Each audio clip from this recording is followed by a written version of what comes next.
this episode, we are going to take a little dive into trying to understand the place that we want to avoid. Yeah. Right. So we're going to be looking at hell, the afterlife. We'll get into different names for the afterlife, the realm of the dead. We got a couple different names being used in the Bible to describe these places. Kind of a quick summary of what they are, some different stories that come up in the Bible with different characters and their interaction with the realm of the dead. There's a lot to unpack in this topic. We don't even get through half of it. Yeah. But that's fine. Yeah. So cool. Talk a little bit about that, and that's it. That's all I got. That's all we got. And we'll talk about Samuel's clothes, because maybe he had some cool threads. That's a good point. So we'll what get is into going on with Samuel's robe? That's right. Why mention it? Why bring it up? I don't know. Let's do it.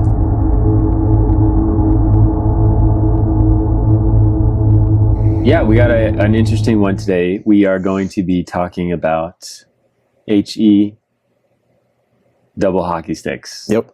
Hell. We are going to do a little exploring and a little dive into trying to understand what this is. Is it a place? Is it a state of mind? Is it real? Is it real? Is it here on earth? Is it under the earth? We're just going to do some navigating through, trying to understand what does the Bible say about hell. What are the different meanings? What are the different places? And trying to put it all together. Yeah. Yeah. I think, for me, as I am on this journey and discovering new things, it seems like there might be like layers to it. It might not just be one specific place or thing. Like there might be a couple different understandings of what it means or visualizations, so we'll get into that. What has been your understanding of hell? Of hell? Yeah. So growing up, again, being very, very normal as far as like Baptist theology kind of stuff, like it's a real place. Like it's I don't even know if they said that it was a real place. I mean, it's a real place, yes, right, but it's real if you consider being like, when you die, your spirit goes somewhere that is a real place. Like heaven is a real place. We were told that. And so hell is a real place as far as that goes. And some people would even split hairs on that, saying that it's spiritual, which is like ultra interdimensional, which wouldn't be like a physical place. I don't know. I don't even know what I was exactly taught, but it was real. Like you are going to go there, you're going to be there forever, and it's separation from God, torment, thirst, all that stuff. It's just evil, bad, awful place. I was not told that it's like the devil is in charge of it and he's got a pitchfork and he's going to get you while you're in hell. No, because we have clear verses where hell was made for the devil and his angels. If you tie yourself to those things, you're going to be there with them, but it's not for humans. But if you tie yourself with them, you're going to be there. So it's a real place. Where it is, that was always one of those things that just doesn't really matter. So don't worry about it. I don't know that I ever really questioned anything past that necessarily. It's a bad place you don't want to go. So get saved so you don't go there. Right. Yeah. Okay. Question for you. Cause this just came into my mind. This is totally off the cusp here. Sure. All right. So we're establishing hell is a real place. It was created for the devil and his minions.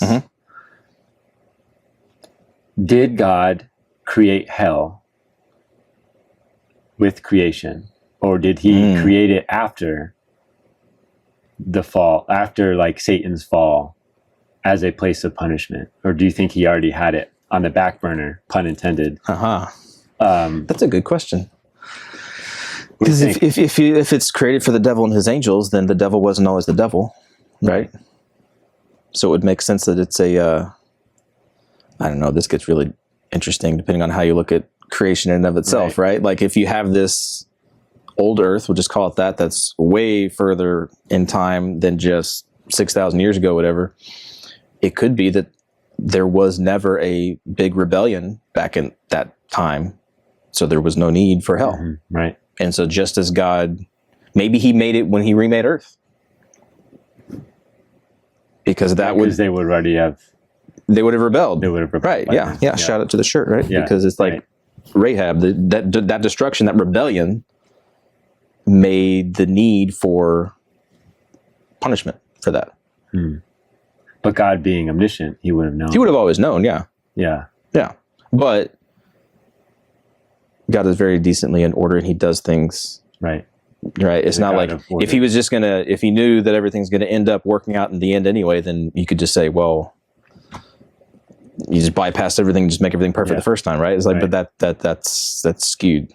I would actually, that's a good question though. But I would kind of make the argument that that hell would have been made, and I don't know what Enoch and all these other things say. I'm sure somewhere there's a writing that says when it was made. I don't have a clue. Yeah, I mean, because we don't have it. I mean, that's nowhere in the Bible, like God creating hell. Yeah, like when. Yeah, when. Right. I think it would play that he made that at the restructuring of Earth. That fits together. I mean, that makes sense. Yeah. Yeah. I would even argue, and this is probably getting way ahead of ourselves, that it is part of the reconstruction of Earth. I'd make that argument a little bit because, because I would agree with that, because if he had made it prior, like Satan would have probably known about it, right? Yeah. They would have been like, what's that? Right. What is that? I was like, wait and find out. Like that's kind of sadistic, really. If you think about that is kind of doesn't seem like a God thing. But yeah, interesting. I've never thought about that, I guess, until right now. Like, when did he make it or create it? Yeah. That's something that for me growing up, it was like this imagery of hell is like Satan's kingdom, right? So he's like in charge of that's his lair, like his bat cave. Yeah. And so he's down there hanging out, and when he's not here on Earth messing with people, he's hanging out in hell, like on his throne in hell with his and then when people die and they go to hell, like the demons are there to torture and torment them. But as I'm learning more, that doesn't seem as plausible to me. It seems like they want to avoid that. Like, they don't want to go there. They don't want to go there. That's for their punishment. Right. So I don't think it's their hangout spot. I don't think it's their lair that they work out of. That was my understanding. It was like, you have heaven, God's in heaven. You have Satan, he's in hell. And then these are these two places that they exist in. Right. And now I'm like, I think they're trying to avoid it. Yeah. They don't it's a very cartoonish way of looking at it, that hell is Satan's dominion. He's there. It's like, it doesn't say that. I don't have all the verses and stuff, but we're told all the time, he's like a roaring lion. He's walking about. He's doing stuff. He's going to and fro. Wherever the verses were the seat of Satan. It's in a place. It's in a literal place, and that's not hell. That was a town. Like, they gave the geographical locations. Like, And I don't view, and we'll get into that later and stuff with angels and demons, I don't think they're just wispy spirit beings. They have a physical body, so they got to be somewhere. Yeah. Right? Yeah. So, I don't know. And if you can say that he can get into hell and just come and go, I don't know where you support that. Right? I don't know where that's supported anywhere. I don't know. That was just like the picture I had, or the idea that I don't know if it was ever preached that way or told to me that way, but that was my understanding. At the time. And and then learning about, we'll get into it, unclean spirits, and now I'm like, they're definitely not down there.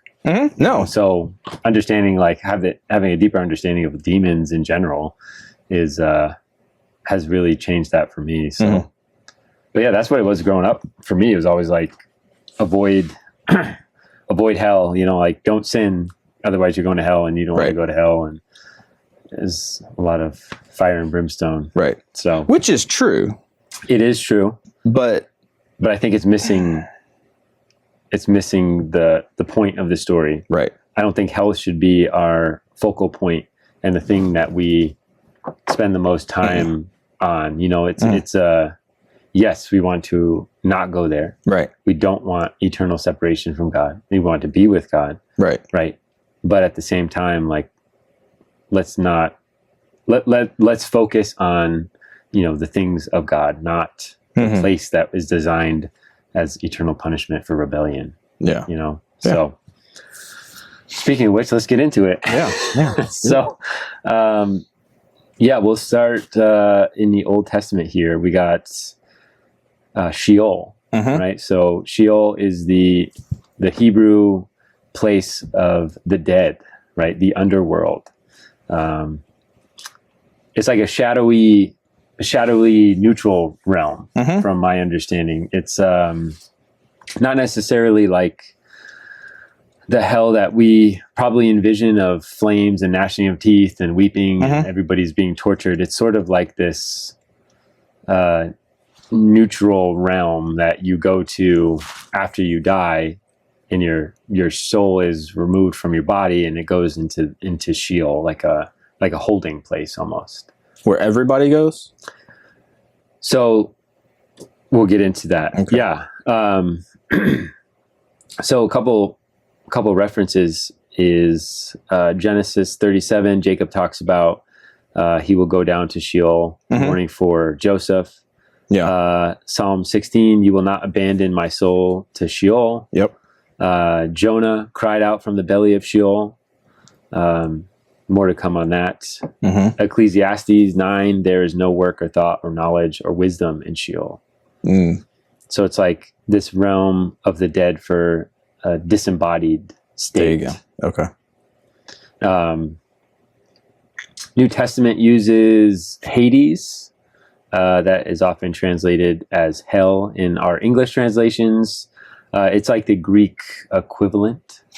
Yeah, I was going to say, because, Old Testament is Hebrew Aramaic, so it's kind of coming from their view, right? Right. And then, Greek and, it's Greek and New Testament, so it would be coming from a different set of words. And Jesus says in Revelation, I think Revelation 1, Daniel has the vision of him, and he says, I hold the keys to death and Hades, and referencing this realm of the dead.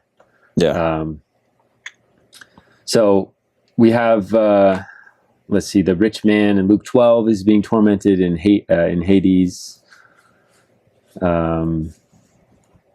Which that one is interesting, because that's where you start making this differentiation between where he went and then Abraham's bosom, which is an entirely different. Like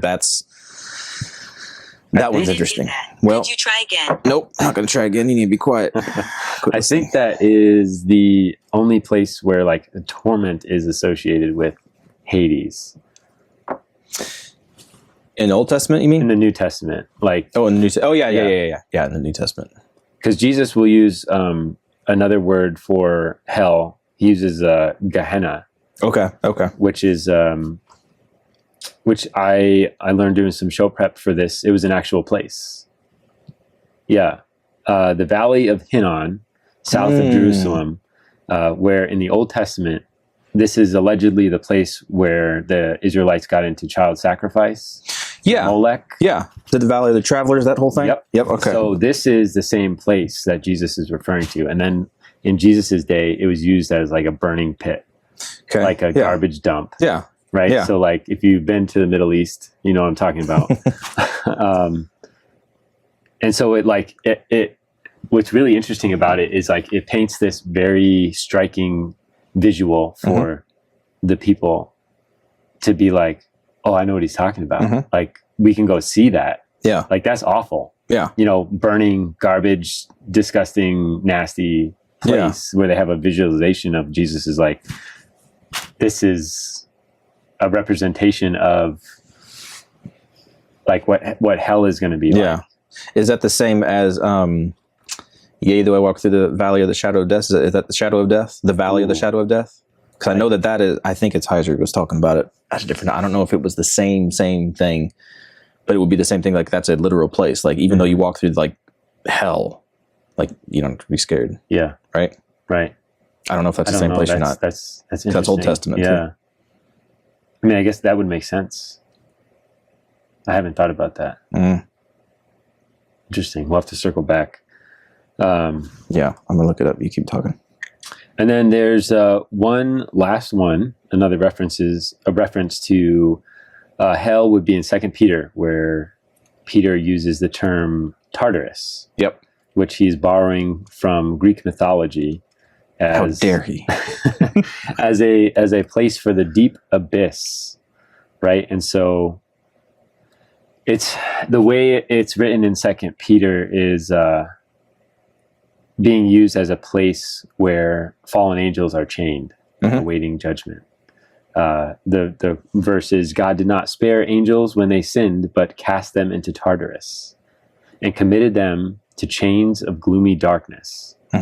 So like even here, like we were talking about, like these places were designed for rebellious entities and for fallen angels, for it's like Azkaban, right? Is that how you say it? In, Harry Potter? Like the worst of the worst. The worst of the worst, they go there. Like you got angels being chained in gloomy darkness. Yeah. Oof, it sounds like it's not a place for us. Like it's not a place for humans. Right. But it becomes a place for humans when we image the wrong thing. Yeah. When you tie your loyalty to that thing. Exactly. Yep. And then you go to the place, like I kind of get imagery of the wilderness. Like you go to the place. Like if you have sin belongs in the wilderness. Like, if you choose to rebel against God, you are separated into this like anti-Eden environment because you chose that side. So you're getting what you deserve, right? So like death, sin, separation from God, like that all goes to the place where it deserves to be, which is separated from God. And so, which is the scary side of things. I mean, that's kind of what I think you were talking about earlier, and we've talked about this before. The whole trying to get saved so you don't go there, like that's the opposite side of the coin, which is like, you shouldn't do that, but you want to spend eternity with God where he is, right? And so, this place is not even meant to be part of what we're supposed to be part of, right? And so we should be focusing more on not just avoiding that place, but spending eternity with God. I had somewhere I was going with that, and my brain went blank. Well, it'll come back. I was going to say something really profound, but it didn't come out. We'll get it next time. And then Revelation talks about the lake of fire, right? So, which, is really there's very strong fire imagery in the Bible. And it has this purification to me. Like there's the angels are described as like, and I don't know the right word, like they're associated with fire. You look at the cherub that was placed at the garden with the flaming sword. You have the burning coal that the angel put up to Elijah. Daniel. I should know this. Check that. I should know this. But y'all know. It is there. The angel touches his lips with the burning coal to purify him. Ezekiel? That sounds right. I don't know. Y'all tell us. It's in there. That's bad. That's bad prep on my part. But you'll get the idea. You have this idea of like fire being purifying. And then it's also used as, in this situation, not purification. It's used as like punishment. Or is it burning off the evil? It could be. It could be. I don't know. I guess it raises the question of, is it eternal? Right. And if it's burning off the evil, does that mean there's a chance for reconciliation for fallen? Well, okay, so that starts to get into the whole demon thing, which we'll get into at a different episode thing. But you look at what demons are, and if this is made for the devil and his minions, his demons, and different things, demons, there's nothing good in a demon. In a demon itself, there's nothing good. It's a bastard thing. It is not good. So it would burn forever because there's no good in it. It would just eternally. It has no chance because it's pure evil. Right. It's not like it could become good and it has a good. No, is just bad. Right. So there would be no coming back from that for them. And if that's what hell is, and those things are there, and it's made to just continually burn that filth, and you're tied to that, then that would bring up the assumption that if you're tied to that because that's what your loyalty is with, then you're going to be stuck there too. You're going to be stuck there too. Yeah. Yeah. This might be a little off topic, but this reminds me of, like, while we're here on earth, we have a chance to not choose God, but like eventually choose him later. Like we can come around to it, or like we can reject God at first, or maybe through ignorance or, whatever, arrogance, but then you can choose God before you die. And then you have salvation through Christ. You'll be in heaven. Right. We have that chance for reconciliation while we're here. It seems like spiritual beings, one shot, that's it. Yeah. They only have one chance. Like they made their choice, and there's no coming back from it. Yeah. Like, because we can, I mean, the thief on the cross is a good example, right? Like right before he died, Jesus says, "You be with me in paradise." Yeah, it's the only person the only person from Jesus' mouth is like absolutely assured. Right. Like, yeah, you're good. Yeah. But yeah, because God didn't die for angels. That's the biggest thing. Angels, demons, spiritual things. Or if you were going to make the argument that they were, then that's not in the book that we have. So that's a completely different thing, not for us to even have to figure out, because that's not part of our story, right? Because in the Bible that we have, there's no mention, there's nothing that I'm aware of that says that spiritual beings, just call them that, are able to be redeemed. They've made their choice and that's it. Well, it even goes back to, it is in Enoch and stuff, right? Where the Watchers messed up, did their thing, and then they get hold of Enoch to be a mediator, and God's like, no. Yeah. So there's another like added case in point to where no, there is no redemption. They've made their choice, they're done. Yeah, that's interesting. Yeah, that's a good point. Yeah, it's almost like it's not, like you said, it's not for us to really worry about. Yeah. It's good to ponder stuff like that, but I mean, if you look at the evidence and things that we have, the whole imagery stuff in Revelation of evil being destroyed, it is like consumed and gone. There's no coming back from that, it doesn't leave very much of any kind of door open to be like, it's gone because it became good. It's like, it doesn't say that. It's like destroyed, burned up, and eaten and gone. Yeah. So, yeah, I don't think they can come back. Yeah, I don't think so. So we got the lake of fire, right? So Revelation 19, the beast and the false prophet are thrown in. Revelation 20, the devil is thrown in. And tormented day and night forever and ever. So right there, Revelation 20, it seems like it's going to continue into eternity. Right. Like there's not going to be an ending point. Yeah. Where that just forever ceases to exist. And then further on in Revelation 20, we got death, Hades, and anyone not in the book of life are thrown in.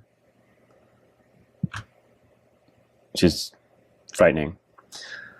Yeah. So here we have a picture of the beast, false prophet, right? The devil, death itself. Yeah. And Hades are thrown into the lake of fire. So there's this imagery of like Hades is like this place that you go like a holding cell. Like a holding cell. Yeah. But that itself is going to get put into the lake of fire. So like the question I come up with is like what's going on in Hades? Yeah. Like if that's our understanding of hell, like is that where weeping and gnashing of teeth is happening? Is that where like tormenting is happening? And then you get thrown into the fire? Yeah. I think that's what it is. I think that's really what it is. Because again, a lot of people, especially Christians, have a hard time if anybody gives some kind of testimony if they died and went to hell, because it'll be like, oh, well, it's heretical because you go to hell and, to be absent with the body, present with the Lord, there's no going back and forth and it's all done and you're dead and you're gone. It's like, okay, well, if you look at it a little bit differently, that Sheol, Hades, these things are different than the lake of fire, and hell is different than the lake of fire, and it could be like a holding cell kind of thing, because you have people, I don't know what's going on, I don't know, and I'm not gonna try to figure out if it's 100% true or not, but shout out to Blurry Creatures. They had an episode where some guy went to hell. It was relatively recent, I think. Did you hear that one? Where he went to hell, and it's like he's experiencing all this stuff, and he's able to come back. Right. And it's like, could it all have been in his head? Maybe, I don't know. But could it have been like it's part of this thing that you are there, and somehow, some way, I do not understand. That could be. I try not to use these terms because it's a cop out, but that could be something that we just don't understand, right? To where, again, this gets into a million different things that I don't get, like the silver cord thing. Like maybe he wasn't fully dead. Maybe his spirit was it was touching down there and he was able to come. I don't know how that works, but according to like the doctors and stuff, he was dead, right? From what I'm remembering, he was dead. His body's dead. 8 hours. I think it was 8 hours. And then he comes back, and it would be really interesting to do a study on people who have done that and come back. Do any of them reject God and be like, no?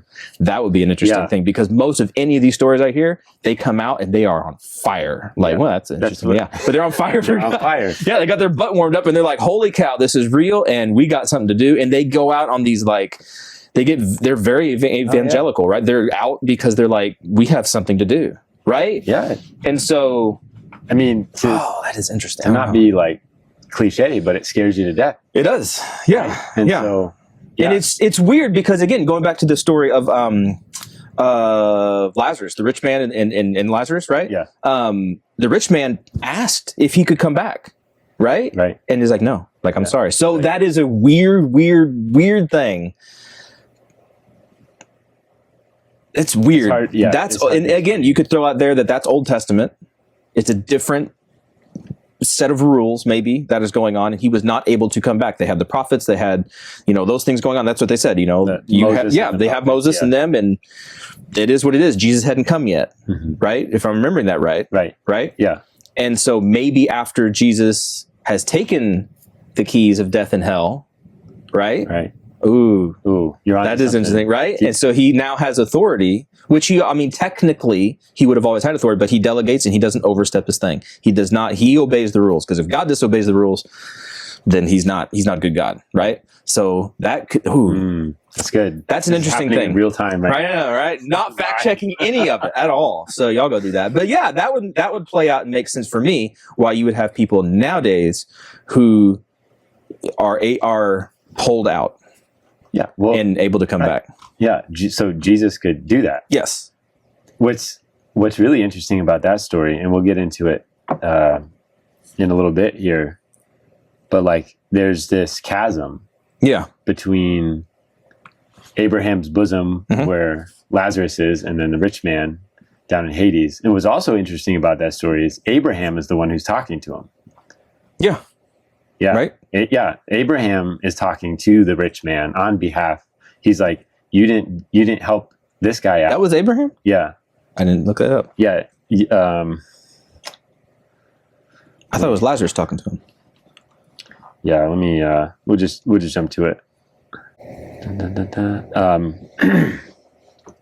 But like you always have this, like you're saying, there's like no second chance, right? So it's like, you're stuck here. You can't move between the realms. Right. And you remember this like picture? There used to be like this big chasm, and then the cross was laid across it. They use that a lot. Yep. Yeah. Maybe there's something to that. Or is that referring to just like being separated from God, and the only way to get... That's usually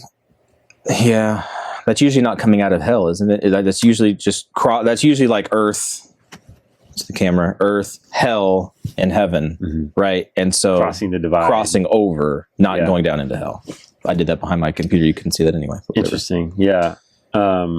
Let's see. That story is going to be Luke 16, 1931. 19. Yep. Yeah, no, he's talking to Abraham. Verse 24. And he called out Father Abraham. So he's talking to Abraham. Yeah, which is real interesting. Because Abraham's bosom. Yeah. Trippy. Which is different from Sheol. Where Abraham is? Abraham's bosom? Yeah. I think it is. I think, and this gets into like this whole speculation kind of stuff, whatever, but it's not heaven because heaven's a real place, right? And heaven's not there. And I think that it's still a holding cell.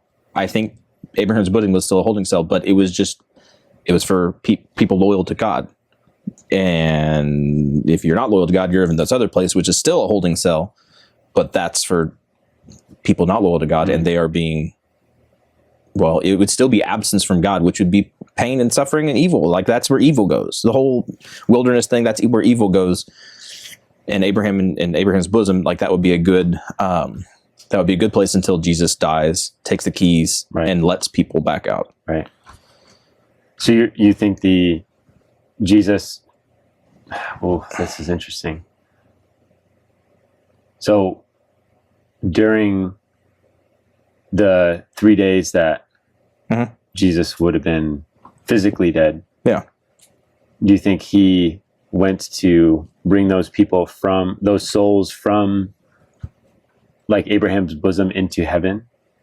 That would play out for me. I know I was always taught that because people didn't, I don't think they were interpreting the Bible properly, but where he goes and preach to the spirits in prison, I do not think that is preaching evangelism to the people who claim to follow Yahweh. They didn't know Jesus' name, and so he goes and says, I'm the guy. And they were like, oh, cool, you're the guy. So they believe in Jesus' name, and they're, no. I think that is, he's going and he's basically saying to these entity things that are in Sheol, that are chained up, and he's preaching, he's telling them, you lost. Sorry, give me my keys, and I'm taking my people and I'm going home. Does that make sense? Like, he's not trying to evangelize. I don't think that's the right term. I don't think that's the right word. The people that would be in Abraham's bosom would have already been loyal to him. They already knew him. You don't have to know Jesus. It's Yahweh. It's the God that he is. And they already knew that. Right? So they are already loyal and faithful to him. And he's not going to be punishing his own by putting them in a terrible, bad place. That would again go against the character of God. Yeah. But for however it works, they were not able to be with him. Again, this whole redemption thing, because he hadn't died. Humanity was still separate. Right? And so when Jesus died, that chasm was closed. And now it's just, at that point, it would be hell. Because now you are able to be with God. You're able to become sons of God. You're able to go back home. And he pulled him out. So he pulled him out of Hades. Pulled him out of Abraham's bosom. I don't think if you're looking at Hades as being like the big prison, and on one side of the prison, it's fine. You get food and everything's great. Gotcha. And that's Abraham's bosom and it's fine. The other side is like solitary confinement. No, you're not coming out of there. Gotcha. Okay, so Jesus is essentially coming down and giving a two-part message. He's saying to the bad side, he's saying, I'm taking over. I'm taking the keys. Yeah, this place is mine now. This is mine. Yeah. And then he's also on the good side saying, let's go. Yeah. We're getting out of here. Let's go home. Yeah, let's go home. Yeah. That place. Yeah. Yeah. I think that plays. I think that makes sense. So in the language that we have in the Bible, so that would be, is that whole place Sheol? Like, do you have Abraham's bosom is on one side of Sheol, and then you have like Hades or hell on the other side of it? I think because what you're talking about earlier is it's the realm of the dead. Right, the realm of the dead. Which I would say, yes, they're dead. So they're in the realm of the dead. Which I think you kind of alluded to it earlier, that it's got like levels. It's got tiers to it, whatever. And so I think that could very well be that there's some places of the realm of the dead that is not inherently evil. That's just where the spirit goes. Right. Which ties in perfectly to a little story about Samuel. Yeah. Yeah. Because I don't believe that Samuel would have been sent to a bad the place. bad place. Of I don't think so. The realm of the dead. We're talking about one of the most famous prophets of God. Yeah. Like, this is the guy who anointed David. Yeah. And like, he had very, very influential status in Israel. Like, he was the guy. He was the seer. Everybody knew who Samuel was. I don't know if you've watched House of David, but I liked the portrayal of Samuel in that show. It's pretty good. Man, I got so many things going through my head. We'll have to circle back to the near-death experiences too. But yeah, so Samuel's story, which is very weird, very strange. This only happens one time in the Bible, that someone communicates with the spirits beyond. Yeah. And a soul comes back into this physical reality. So it's the only place in the Bible it happens one time that we know of that speaks about it. And the story goes, Saul,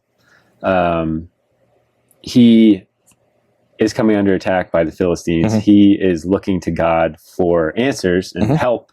He's not hearing anything from God. So naturally, what do?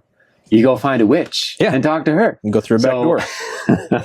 He, earlier in the story, had expelled all the mediums and witches out of Israel. But there was this one gal, the witch of Endor, right? So he goes to see her, and he wants to get some answers, and he asks her to bring Samuel back from the dead. So now you're messing with like witchcraft stuff, necromancy, speaking to the dead. Yeah, all the bad things. Yeah, don't do it. Don't do it. Yep. Just stay away. It's not good. So he goes to seek out this medium, and he wants to have her consult a spirit for him, and he asks her to bring Samuel up. And what happens? Well, he shows up. She freaks out. Yeah, which is wild. And like, I'm left questioning, do demonic powers have this authority to do that? Or was God using this situation for his purpose for like Saul's life? Yeah. And allowing it to happen? Because there's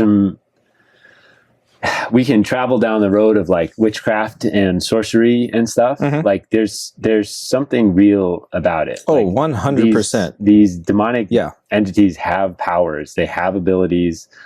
So like, was this actually a demonic influence or some kind of spell that brought him back, or was God allowing it to happen? Kind of like going back to what we said earlier, like something else at the time had authority, had the keys. Yeah. It could, and this is all over in like Hercules and all these different tales where you go down into Hades and you deal with I forget his name, but the dude that's in charge of Hades. What is his name? It's not Dracula. That's a completely different Dracula. Could be Dracula. But you know what I'm talking about. He's probably hanging out down there. He probably is. So. But you go and you appeal to this thing, this being over Hades, and most of the time he's like, "No, you stupid idiot! I'm not playing games with you." And then you got to do stuff, whatever. That could be where, if that's what you're saying, like generally, if something was able to come back up, it would have to have been granted access by that being. Well, the Bible calls it Beelzebub, the prince of the angel over hell. It's like, that's not Jesus. That was something else that was put in charge of this place. They accused Jesus of being Beelzebul, right? Right, or through the power of Beelzebub. Right. Yeah. Interesting, through the power of him, because it had power and it had authority to do things. And so, it could have been that this was a thing that could happen where it would allow spirits to come up. I've always heard that in this case it freaked the witch out so much because it was actually him, that she would usually use it would be a deceptive spirit, right? So one of these other things to come up and pose as somebody, or you could even stretch it and say that it would, the spirit down in Hades, whatever, would ask the person, then come back up and give an answer. I have no that's speculation. I don't know. But in general, it seems like she was not actually expecting Samuel to come back up. Right. It would have been something else. Yeah, it freaked her out. Yeah. And so when he showed up, she was, which is a great point. She was not expecting it. No. So maybe that's what it is. Like these demonic entities have power, but they use deception for their purposes. Yeah. So like it's not actually your dead relative. You're talking to a demonic spirit. And I have family members that do that, and I'm like you're speaking to a demon. Like I don't care how lovely it seems, you're speaking to a demon. Yeah. So that would make me think like God allows this. God allows Samuel to come back for his purpose. Because it does play out later on what happens to Saul because of this incident. Because he appears, right? She freaks out and then realizes it's Saul, and she's like, "What did you just make me do?" Why did you ask me to bring this guy back? Again, because of his status as the prophet of Yahweh, like everybody knew who he was. Yeah, and she knew that she was out of her league. Right now, she was like, "I'm out. Yeah, this is beyond me." She would obviously be scared. There's bigger powers and forces, and she's gonna get her because her whole stick was a scam. Yep. Right, and that's what mediums are. Yep. Spoiler alert.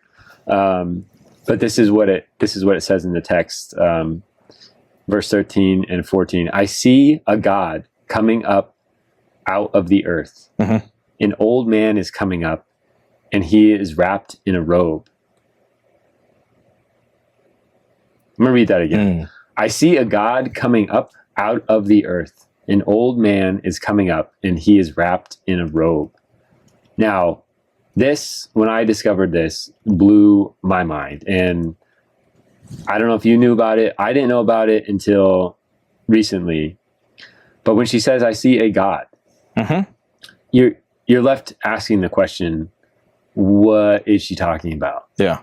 I see a God? Like, what does that even mean? So you take it back to the Hebrew. What do we find? Elohim. Yeah. Spirit being. Right? And we've talked about Elohims, right? And the Bene Elohim, the sons of God, right? So she's saying here, I see this spirit being coming up. Yeah. Like the writers of Samuel didn't use ghost. No. They didn't use man. They didn't use person. They didn't use they used Elohim on purpose. Yeah. So like that was really powerful for me. And I never made that connection before. And I was just kind of like, wow. Yeah. That's pretty crazy. Because he's a disembodied. His body's dead, but his spirit is somewhere else. Right. And it wasn't a figment of an imagination kind of thing. It was an actual, it was actually him. Yeah. And which like for me, going a little bit off the rails, like reading this verse and understanding the context, Elohim cannot mean a human being because he's dead. Like he's dead. Yeah. So Samuel is dead. He's dead. Yeah.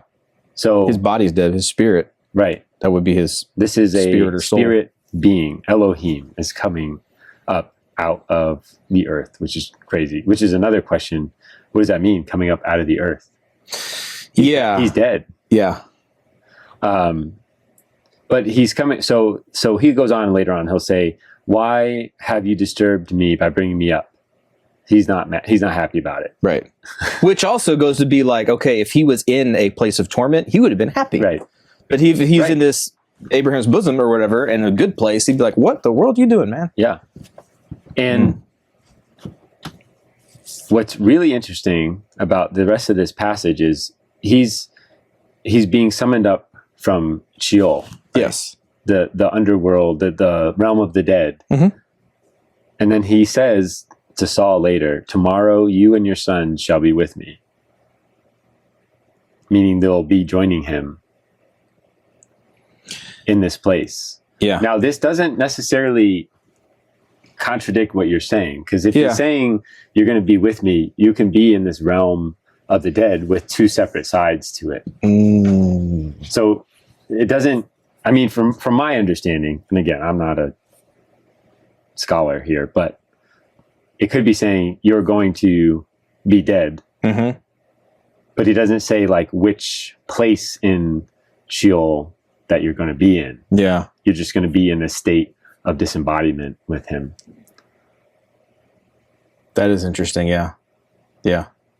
Because, I mean, I don't know. Because it goes into like with Saul saved and all that stuff. Right. And he rejected God, and it really seems like probably not. But yeah, either way, yeah, it would play because, yeah, he goes to the prison. He goes to Azkaban. Yeah.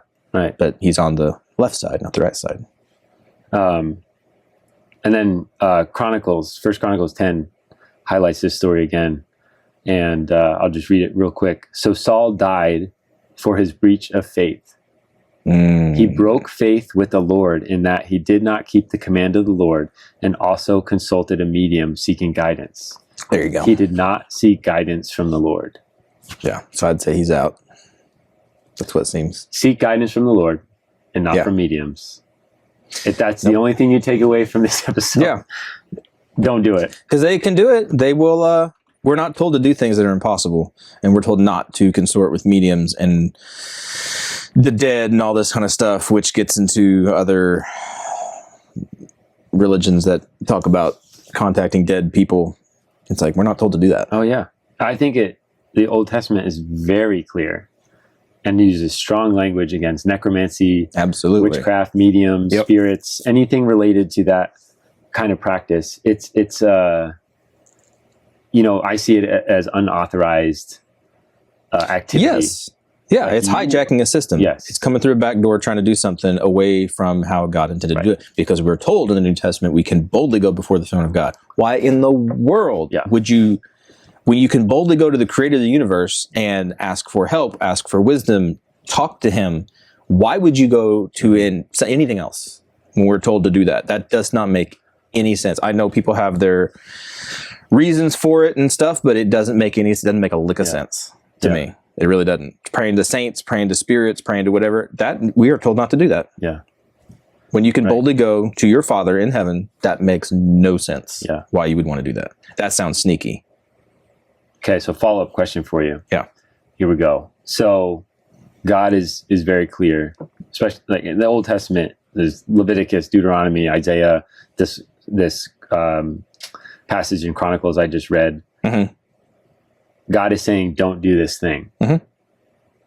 Is that because it's possible? Yes. Oh, absolutely. Yes. Like I said, I have family members who they're like semi-distant family members and not like my brothers and sisters. But yeah, they speak to spirits and spirits speak to them and they bring nice, kind little messages to people and stuff.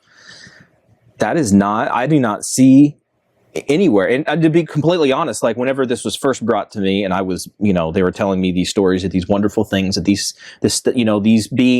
people, because they call them people, because it's the spirit of a dead, whatever child or something, they're just bringing kind words so that I can bring the kind word to their mother and let them know, they're okay and all this stuff. Sounds nice. However, I talked to my brother, he's a pastor, and I was like, okay, like I like to be open-minded about things, right?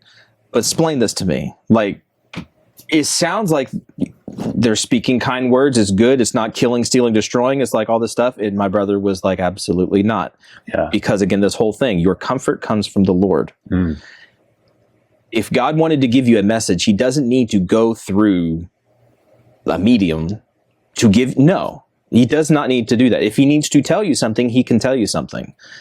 And yeah, you do not be getting your comfort from these other things. And what I've seen it play out, and I don't want to give too many personal informations for other people, but I've seen it play out to where some people claim to be Christians. However, they continue to try to speak to their dead past relatives, and you can look at their fruit of their life and it's not changing. It's not good. They're not being encouraged to love God and serve God. It's like, no, they're encouraged to just basically, I just want to die and go home now. It's like, oh, so it is killing, stealing, and destroying. It's shutting you up, and through a very manipulated way, make you basically just want to kill yourself and go home. Yeah. It's like, yeah. Dude, that is exactly what, and I'm sorry I'm forgetting his name, that guy you were talking about with the near-death experience. Mm-hmm. Like, the entity that wanted to kill him. Interacting with him was trying to convince himself that he needs to kill himself to come join him. Yes. Like he's trying, and that's when he got stopped. Yeah. Somebody came into the room and stopped him from killing his mom, right? But he had died. Mm-hmm. But like this spirit that he thought was a friendly spirit was manipulating him to kill himself and convincing him it's a good idea. Right. And then that's when he went to hell and did that whole experience. Wild. And he was a Muslim. Right. Muslim or Hindu? Hindu. I think it was Hindu. Yeah, Hindu. Sorry. Either one. Either one. Not non-Christian. Yeah. Hindu. You're correct. Yeah. And so, yeah, man, it's wild. And it might be his story. Mm-hmm. Like, and there's no way to like verifiably prove that it's true. Right. Yeah. But there has to be something to it. Like I want to give credit to people's experiences and things that they've encountered. Yeah. Like, we might not know if it's actually true or not, but like at least hear a story and be like, wow. And then look at his fruit now. That's what I was going to say. Look at what he's trying to do. Is he trying to like write 15 books and make a bunch of money off this story? Or is he like trying to tell people about Jesus? Yeah. Oh, okay. Well, if he's trying to tell people about Jesus, then that's the fruit. Yeah. It's not self-glorification kind of stuff. So that, Yeah. There's some, I mentioned him before, but John Burke's work with NDEs, and he's interviewed people that have gone to hell instead of to heaven. Yeah.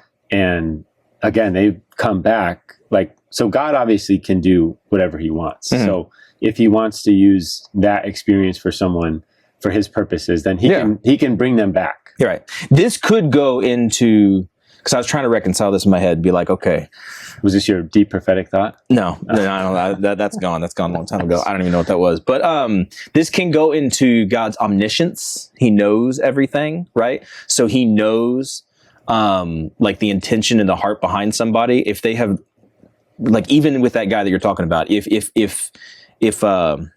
the podcast thing we're talking about, if he was completely deceived, right? He doesn't know God. He's completely deceived into believing this other thing. And God knows that if he knows the truth, he will be saved. It's not Calvinism where God is like, well, I'm picking you. So sorry, everybody else in hell, but you won the lottery. You get to go to heaven. So it's not that. It's that he needs to make his choice. Yeah.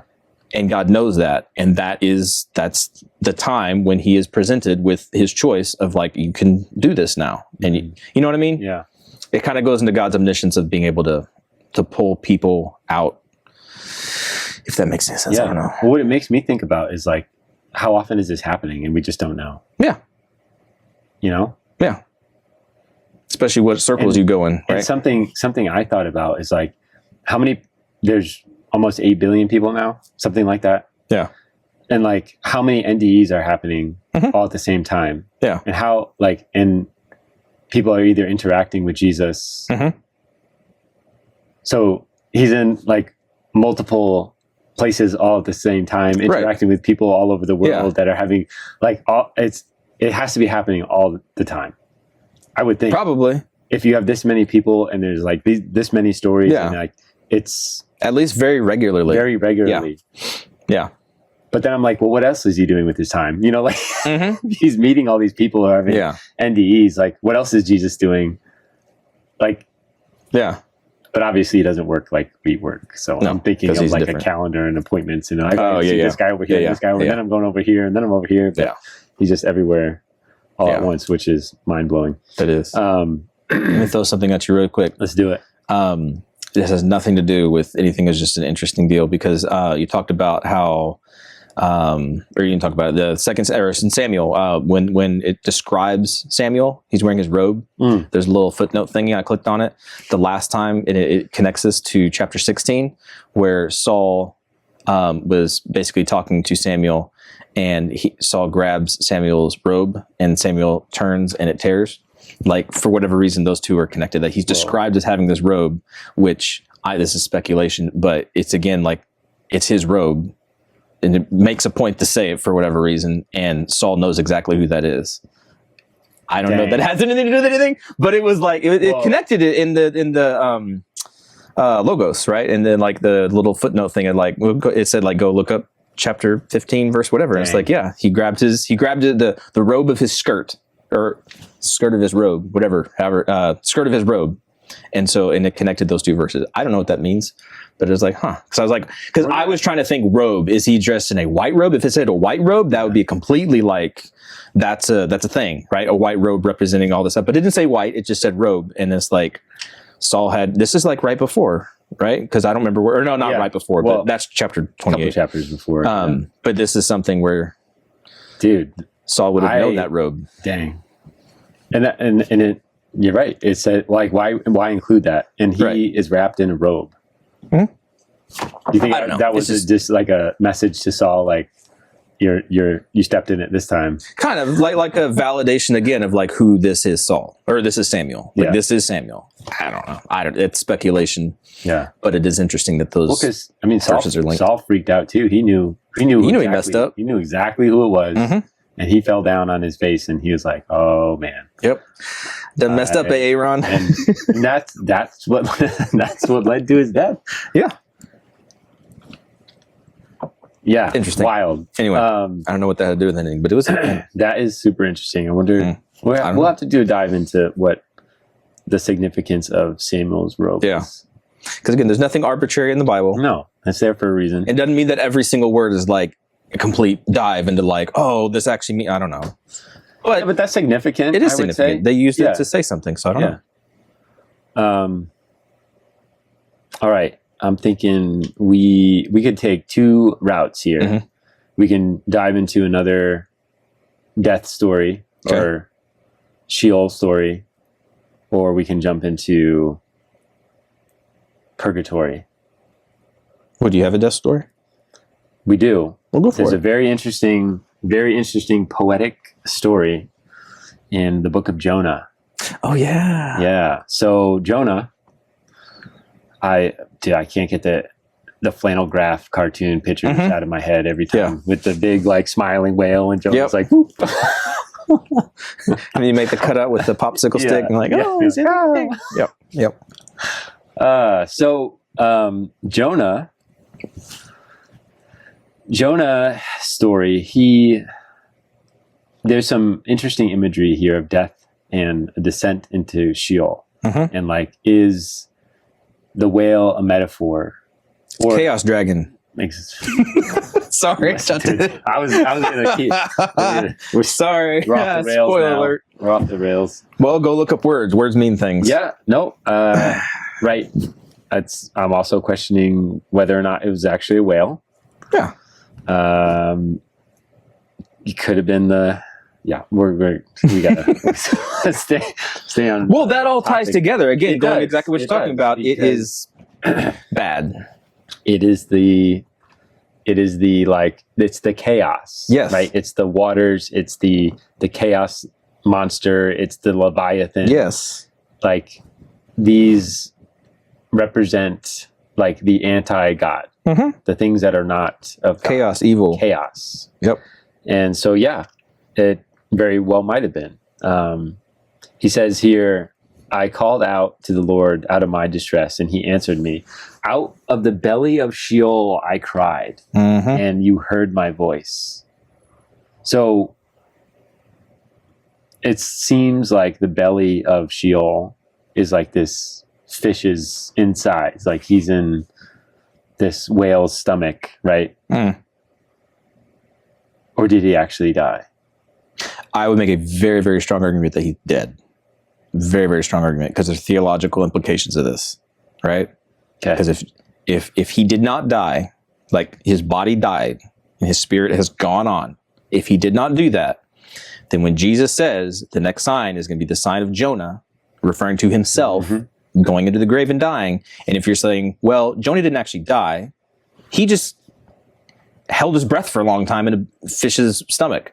Well, then Jesus didn't really die. He just got really, really hurt, lost a bunch of blood, and needed to sleep it off in a cave for a little while. And then he woke up and had his strength came back. Yeah. That is my, this is a current thing I was talking with my kids, because some other kids in the neighborhood, they've spent a bunch of time with them, and some of them are like, I'll talk to my kids about random stuff, and they'll be like, "I'm gonna tell my friends." And they go have these weird conversations. So sorry, anybody. Loyal guy. Yeah, sorry, people in my neighborhood that your children hang out with my children. You probably have weird theological questions when they come home. But I was like, yeah, this is a very important thing because, yeah, if Jonah didn't die and God uses that, then you're going to have to open the door to Jesus not dying because this is a correlation thing.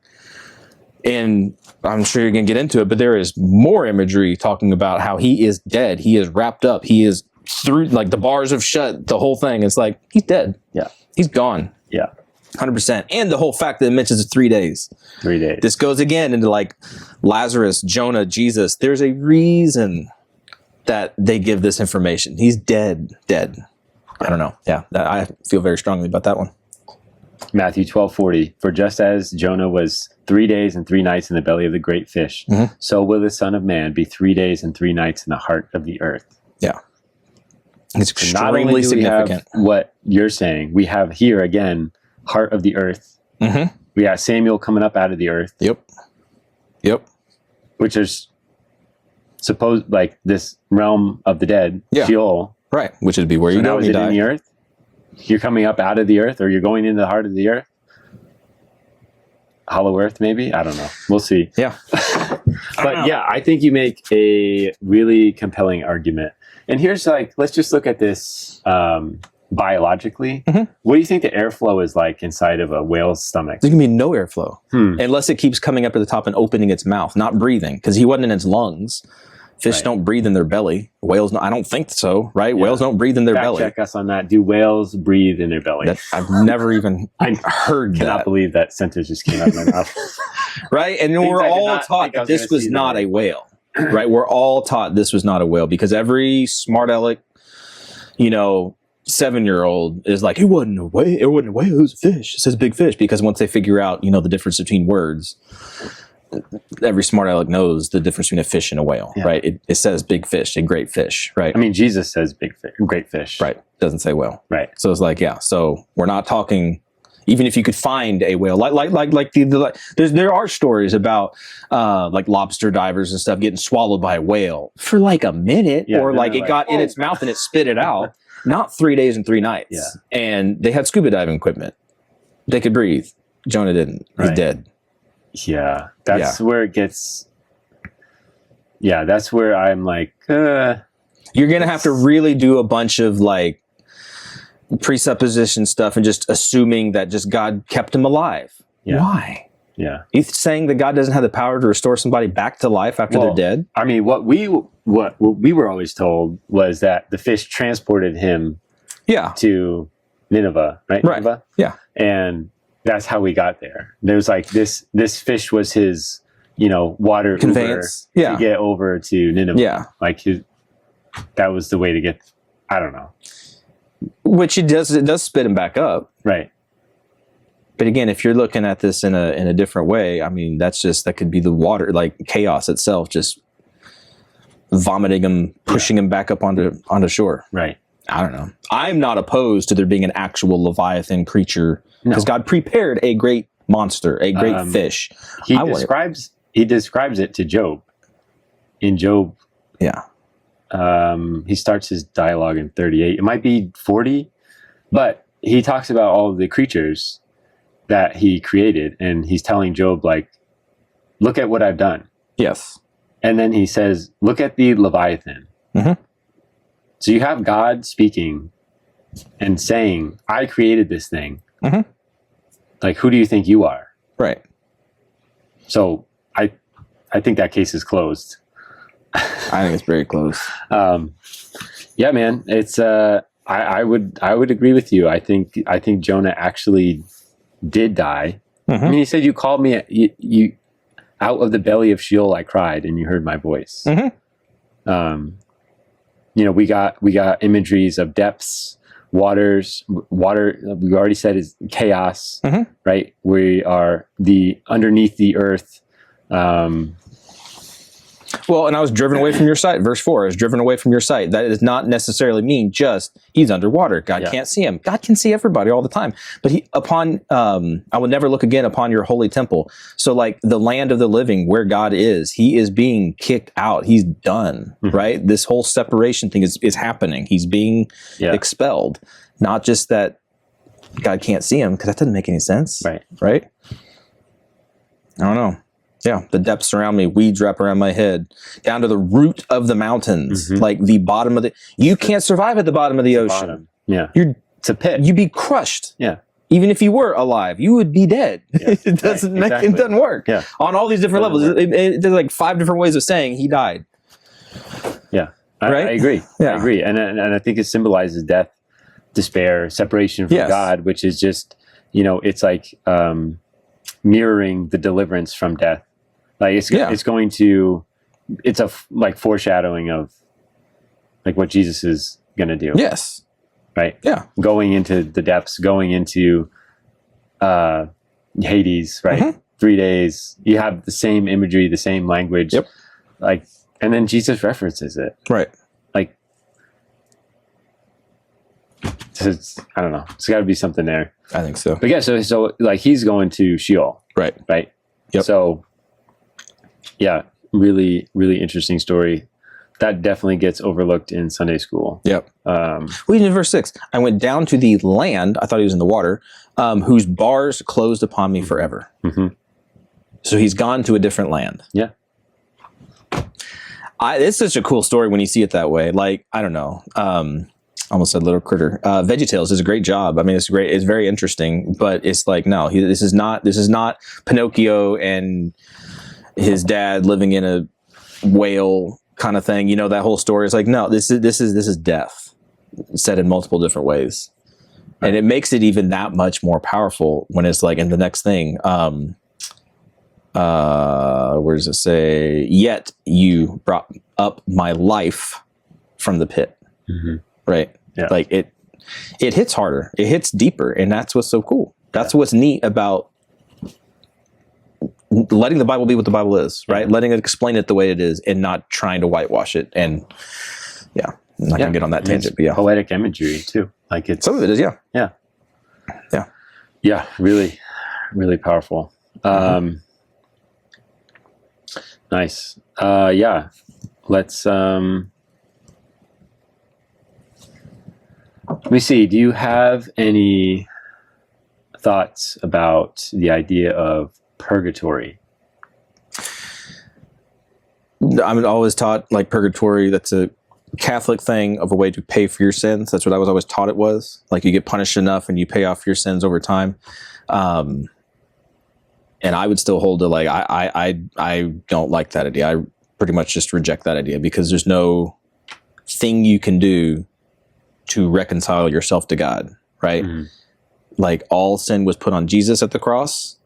He paid for it. If you're trusting in something else, then again, you're looking for a backdoor way in to pay for your own sin. Right. And it's like, and this gets even to the whole thing. It's not, this gets into like the big picture thing. It's not that you're paying for every time you looked at somebody wrong or you said a bad word or you did something like that. You would go to the bad side of hell if you have rejected Christ. There's no coming back from that. There's no repentance outside of life. You have your chance now. You can't pay for that. You have made a choice. You've walked out the door. There's no coming back in. Does that make sense? Yeah. Like I can see where people want it. I mean, really, not to hit on the Catholic Church too hard, but I will.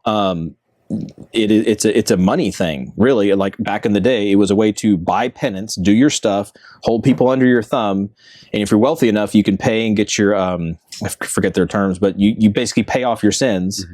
Like that's a scheme to get money from people. That's not found in Scripture. That's found in a theological system outside of Scripture, which you kind of, and I don't know specific instances, but that's kind of what you do in other religions. You pay off, you do something to gain, good works or to pay off your bad works. Christianity is not that way at all, right? It's a loyalty claim. And if your loyalty is not with God, there's no paying for that. It's done and it's over. So Yeah, I don't see there being much of any kind of room for a purgatory, right? Yeah.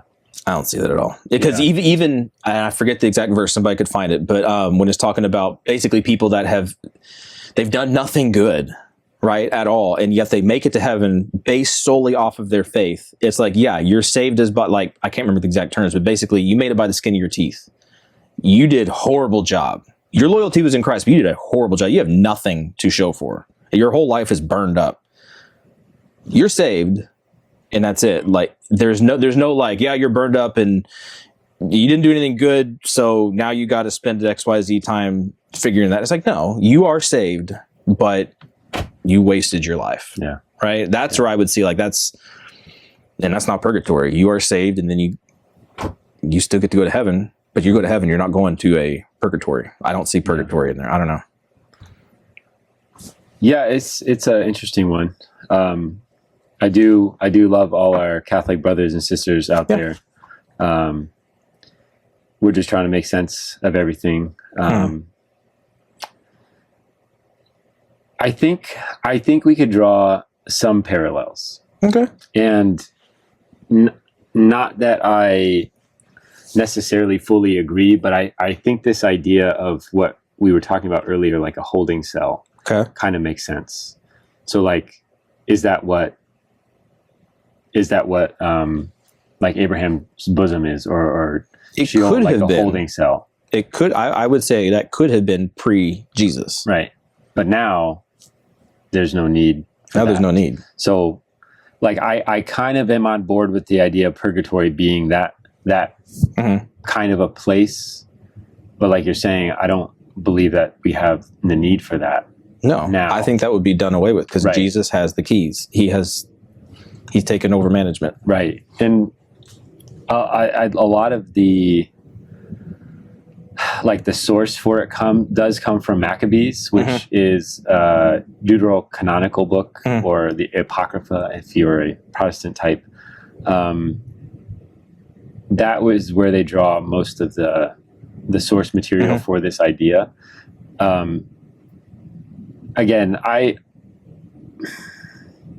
it's interesting. I don't know if I'm on board with, like, praying for your family members or people that are in purgatory, because the idea is you have, like, once you die, you go on a path, like there's a particular judgment. So, like, perfect saints go directly to heaven. People that have rejected God go straight to hell. Right. And then you have saved but imperfect, and those people go to purgatory. And it's in there that you go through a purification process to become holy, perfect, so you can then enter into heaven. Yeah. So, pretty sure that's everybody. Yes, well, because the verse that comes to mind is nobody's perfect. Right. So even this whole thing of, like, saints, like, they're not perfect. So sorry. But then at the end, like, in the end of the world, the end of the age, last judgment, purgatory is closed up, and then everyone is purified and then brought into heaven. So, like, what I mean is, like, I'm kind of on board or with the idea of Sheol, because you kind of have the same thing going on. You have this holding cell, it's closed, and then everyone is now in heaven, like we talked about. So, but today, I'm like, I don't know. But yeah, it's hard to make sense of. I don't believe it's a thing. I feel like the argument for it is pretty weak. For the New Passage Testaments, the New Testament passages that are being interpreted that way, I think it's a soft argument. And then, like, I read Maccabees. It's a very interesting story. If whether or not you think it's canon, I think that's a whole other argument and discussion. But it's just interesting. Like, I think my biggest issue is, like, it makes what Jesus did for us here on earth not good enough. Right. It's not sufficient. It's not sufficient. Right. There's extra stuff that has to be done. We have to go through this extra step. Right. Now, like being resurrected with Christ is like, it's like your sins are still being held against you. Like you still have to be purified and go through this process. Right. And I just like it really pushes against like what Jesus did. Right. So for me, that's where I'm like, I have questions about it just based on the fact, like, I believe that what Jesus did is all that matters. Like that's enough for us. 100%. Yeah. So like, why would we have to go through another step to get there? And if we were, then it should have been made very, very clear. Right. Yeah, and it would have been talked about in a very clear way. If it was something that we need, if it was something to where like, yeah, you need to do penance and you need to do these things. Well, the New Testament writers would have talked about that. They would have told us, given us guidelines, and not church fathers, because that doesn't make any sense. If the people, Jesus' disciples knew this stuff and Jesus knew this stuff, why would he keep it a secret? Be like, that's a sadistic God. Be like, let's keep this stuff secret so that you do mess up and you got to go pay for your stuff. Because man, I died on the cross for you, but I want to see you suffer. Yeah. For pity's sakes, right? Like that doesn't make a whole lot of sense. I don't know. Yeah. And then even like the thief on the cross, he didn't have time to do anything good. Right. And we're told today you will be with me in paradise. Right. In paradise, not in today you will go start your 15,000 year sentence in. Right. It's like no, that again you got to look at what it says, what the Bible says, what it doesn't say. I also don't understand why we would need to pray for the dead. Exactly, they're dead. They're gone. Why would they're beyond this earth? Like they're in God's hands, right? Right. They're beyond our realm. I don't know why they've made their choice. Why we would pray for them. I don't know, but it's interesting. It's interesting idea. That a lot of it's not a Protestant position, but it's not. And somebody can come school us on how we have it all wrong, and that's fine. It is part of the afterlife in this tradition. So and we all believe in the same God at the end of the day. So just talk about it, try and figure it out. Well, we all believe in the same God. You gotta quantify that. What do you mean? Because not everybody, Muslims and Hindus just between like different Christian traditions. Like I'm not saying religions. Okay. Muslims. Yeah. No, I'm saying. And even in Catholicism, because I know there's stuff in Catholic stuff that I think there are some Catholics that are saved because they are believing in the correct God. They're not believing in the Pope to save them. They're not believing in their works to save them. But if you do have people in those, if you want to call them denominations or things that are trusting on that stuff, then they're putting their trust in something else. Sure. Right. Okay. Make sure we're on the same page there. Because But yes. Yeah. It for me, it all comes down like, how are you interacting with Jesus? Like if you can sit across the table and say, because of what Jesus did for me, and I am redeemed through his work on the cross, and I bring nothing to the table of my own for salvation. If we can agree on that, then we believe in the same God. Right. And recognizing who Jesus actually is. That's the other big piece of that, because he could have done a whole bunch of good things, but if he's just a prophet, then I'm like, no, then you're a Mormon, and that's not salvation. Right. So that's what I'm getting at. I got you. That's the same God. I got you. We're on Team Yahweh over there. Here. You go. So. There you go. No, it's important to point that out, because some people will be like, "Oh, we're all good." But that's where I would disagree with C.S. Lewis. If you've read The Last Battle, you familiar with that one? Is that it's like the last book in the Narnia? series. It's Narnia, yeah. But The Last Battle, and one of these things there's this servant of Tash. Yeah, I can't. Tash. Yeah, remember that one when they're like, they are all going on this journey to heaven, like it's all over, Aslan's leading, whatever. And there's this, I can't remember which. He's a servant of Tash, and I can't remember what people groups he's with, whatever.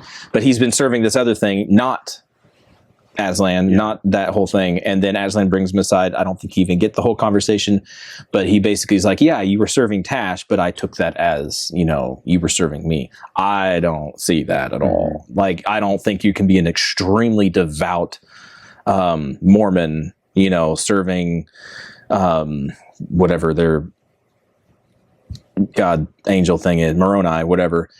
And then God's like, well, you did a really good job. You were very devout, so I'm going to accept that. It's like, no, like, I'm sorry, that doesn't work that way. Yeah. Right. So that's where I would disagree with some people that would try to do the universalism kind of thing. Like, if their heart was good, nobody's heart's good. I believe it goes something like, you shall have no other gods for me. Exactly. Like right. Yep. Pretty much. Might be getting the words wrong, but you know what I mean. In essence, yeah. Yeah. Reiterated many times. Yeah. No, I got you. Yeah. Dang. All right. Well, that, I think there's a lot to unpack. There's a lot to unpack with this, and, trying to make sense of what happens after we die. For those of us that believe in God and the resurrection of Christ, like we have assurance of salvation, we know where we're going, and we know where we want to avoid. And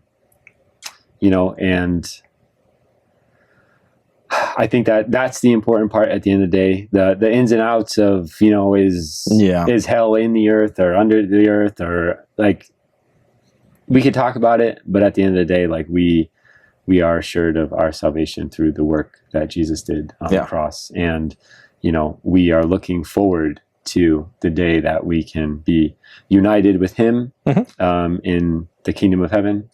Yeah. And that is the message of hope for us, and the thing that we look forward to. Me personally, like I don't see death as necessarily a bad thing. We have, I'm going to wrap it up, but yeah, it's something that we should be looking forward to, in the end. Yeah. There's a song at our church, we sing it. I don't know who wrote it, and it really doesn't matter, but it talks about how death is just a doorway into resurrection. Like, if that's how you view it, you view most saved people when they die, like, it is not a horrifying event. It's walking into the next life. Yeah. And you look at, I think it's my mom who had an aunt or somebody, whatever, and they worked in like not the morgue, but some place where a bunch of again, sorry, Catholics, but a bunch of priests and nuns and stuff would be in there, and that when they're dying, and then she said it was horrifying because they'd be screaming and yelling. It's like, like there's a difference between knowing where you're going and having assurance of that, and then passing on, and like it is a doorway you're going on, and it's fine, versus not knowing, or all of a sudden feeling hoodwinked at the end of being like, oh, I was convinced of this thing this whole time, and it's not right, and there's no coming back from that. Yeah, that'd be the caution. That'd be the caution. I would say, know where you're going, and the whole thing is not just it's not just knowing where you're going. I get caught up in it too. Know what God you serve, because if you serve Yahweh, then you're good. Yes, the cherry on top is you get to go to heaven, but the whole meal, the whole thing, you get to be with Christ. You get to be with your Creator. That should be the big focal point, because that's what we are after. We're not after heaven, because then it could get all weird and be like, yeah, we got heaven, but I don't like this God that's here, so get him out. I want heaven. Oh, well, that's what everybody tries to do, right? Like, it's not, heaven is not the end goal. The restored, complete reunification into God's family, that should be the goal. Right. And everything else is just a byproduct and cherries on top. Right. I think that is the perfect place to wrap this one up. Know which God you serve. That's right. Cool beans. Yeah. All right. We'll see you next time. See ya.